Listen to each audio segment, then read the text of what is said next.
a lot of people in my social circles who I talked to was compared to them like relatively unlucky, like poor to lower middle class family, depending on what time in my childhood you're looking at. Like we had difficulty affording food, and my parents were like super super hyper religious, in a way that was like really overbearing and like spirit breaking for us kids, like borderline cult weird shit.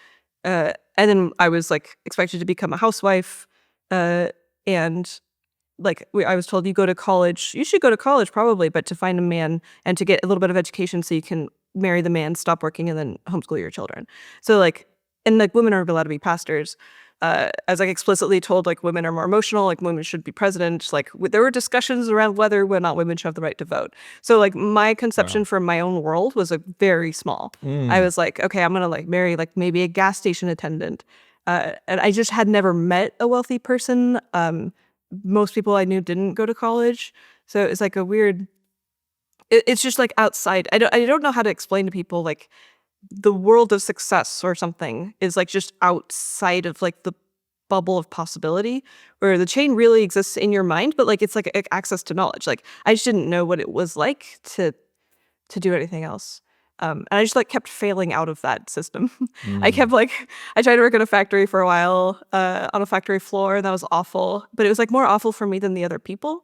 Like I would look at people working next to me, the lady had been there for 20 years on the factory floor, and I just like couldn't understand what was going on with her, that was the life that she tolerated.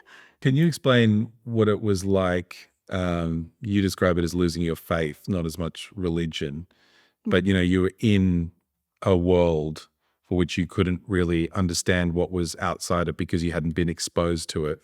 And that sounded like a really traumatic experience, and that you didn't have anywhere to really go or anybody to speak to. Can you tell me about that part of Oh your life? yeah, the losing faith thing was really destabilizing. Because you're right, like growing up, I didn't know anybody who wasn't Christian. Like I was homeschooled, like all the way. Anyway, so I like did very briefly go to college for a couple months. And during this time, that's when I lost my faith. I think it's just exposure to the outside world and seeing like, oh, these people are normal. This is not like a kind of a bad, secretly awful thing. Then I just couldn't force myself to believe anymore. And it was really hard, because it's like your entire worldview is connected to religion when you're in something like that. Like what is good and bad to do, like all of these rules for ethical behavior, or like sexuality, like, or relationships, or philosophy, or like existentialism or meaning. And it was just all of it to go away all at once. I had no idea what was happening, and it was pretty scary. It took a while. I like ended up piecing different pieces back over the years, and sometimes it took a really long time.